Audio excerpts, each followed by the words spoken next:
Today we are with Anna from Infinut and in Kirkland, and we're going to talk about learning from failures and bootstrapping. So Anna, why don't you tell us what Infinut is all about? So this is Infinut, and we build educational apps for kids, starting from kindergarten age up in math, science and reading, and to develop deep conceptual learning. How we do that is our apps are very visual and interactive, and the kids learn by doing these exercises or games. They play, I don't want to call them simulations, because simulations don't really have goals, which our games do. But they simulate some sort of a real-world scenario or real-world objects to explain abstract concepts in a real way. You know, concepts like addition, subtraction, place values, or fractions, and things like that. Oh, okay. So, the biggest feedback we get from parents and teachers is that our apps are very simple, but they really help, and that always brings a smile to my face, because I always think of it as, you know, they're very they help kids learn because they're very simple, not in spite of being simple. So, yeah. I mean, that's great. That's really great. Like getting the right feedback from our customers. In your case, like the parents, it's great. Yeah, let me jump into the first topic. Learning from your failures. Earlier, you had mentioned you had started like 2 or 3 times before you actually ended up with Infinut. Yeah. So, what did you learn from those failures, and how did that help you start Infinut? So, the whole thing started with a lot of failures. Of course, at that time, I didn't realize that that's just part of the process. But now I do, and you know, I try to explain it to people. So I'd love to talk about it here. So I left my job probably about a couple of years ago, 3 years ago, a little over 3 years, and I was not in a good situation in my job, and I really didn't like it very much, and I didn't want to go back to just doing another job. So I wanted to start something, and I had this website which was for people to exchange plants, and it was called Garden Nut, and that was sort of the garden nut, you know, the nut, the fruit, and that's kind of where the name Infinut also comes from. Okay. But I built that site, and I was running it, and I was spending money on servers and putting my time in, and I had no traction at all. And but you know, failure is very, very hard to accept. That's something people don't realize. It's like, so as long as I didn't accept that, you know, it hadn't failed, I could keep going, you know. So I just kept telling myself, oh, I just need to be patient, and the traction is just around the corner, you know. But it never really happened. And then, so I had more time on my hands, so I built another website, and it was called Local by Us, which was supposed to be this crowdsourced news sort of thing. People would go and put their put whatever was happening in their neighborhood on it. And I had absolutely no idea about, you know, anything, did not know anything about news or anything like that, and I'm trying to build this stuff. And again, I had no traction.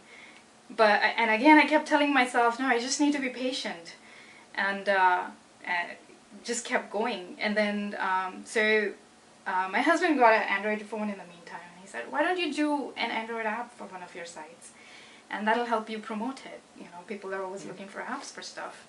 So I built the app, and we published that, and then I went to a hackathon to sort of show it off.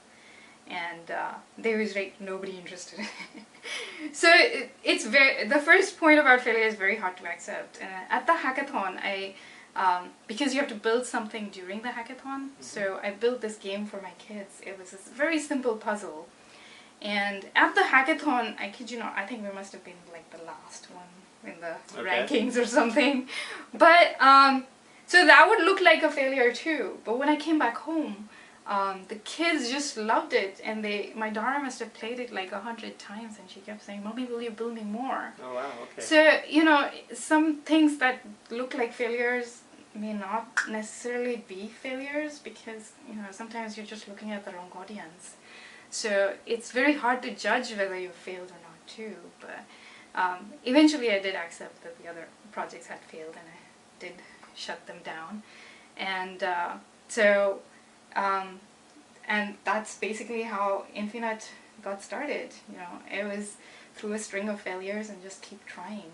And it's tough, but it's definitely worth it. And now I roll some of that learning into the apps that I do with the kids. And sometimes parents will tell me, you know, it's like because the games are simulations and we'll give the instructions, but sometimes the kids don't get the instructions, and you know, they want to just play around and try things out, and that's how they learn. That's how kids often learn, by making mistakes. But the parents are watching and they go, well, my kid was making a mistake. Can you like make the instructions better so they don't, you know, make it more step by step so they don't make a mistake? And I was like, you know, there's nothing wrong with making mistakes. We shouldn't stop the kids from making mistakes, and we shouldn't make it so so negative. You know, we shouldn't have such a negative reaction to just making small mistakes and learning from them. These are not like a big thing. So yeah, that makes sense. Like, make as many mistakes and learn from them, and the harder thing was just to accept what a failure is, right? Okay. Yeah, it's it's easier to stay in denial, but sometimes it's better to accept it and move on. And the funny thing was, so after I published Kindergarten Math, I actually went back to contracting because I didn't know whether it was going to do whether it was going to do well or not. But the first month, I think I earned like less than $100 or something on the app.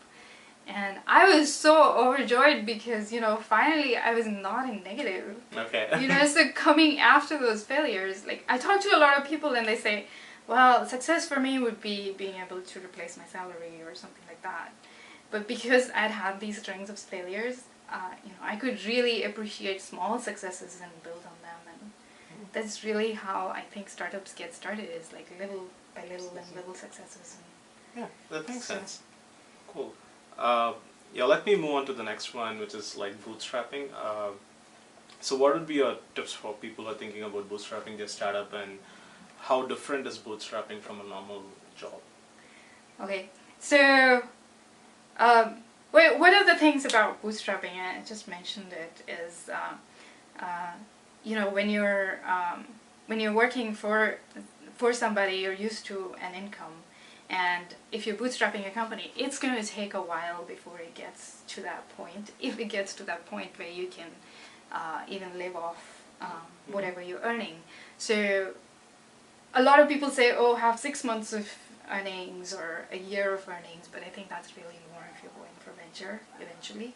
And you might end up doing that, but it probably is longer. You need to have a different source of income to be able to do it. And then the other thing is the versatility it requires. It's some days I feel like I'm the lawyer. Some days I feel like I'm the accountant and I have to do the taxes.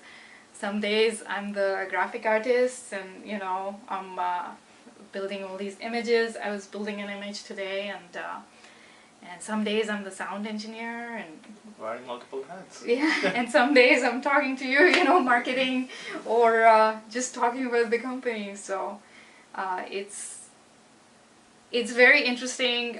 When I first started the company, I was a developer like yourself, and I hadn't done anything with respect to graphics or sound, so all of that I had to learn.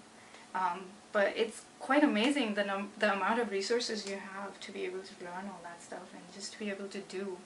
So I definitely encourage people to just try something, do something, and, you know, at worst, we learn something from it. That's true. Yeah. Thanks. Well, that's Anna from Infinut. Thanks, Anna, for sharing your perspective on learning from failures, bootstrapping, and thanks for having me over. Thank you so much, Anna.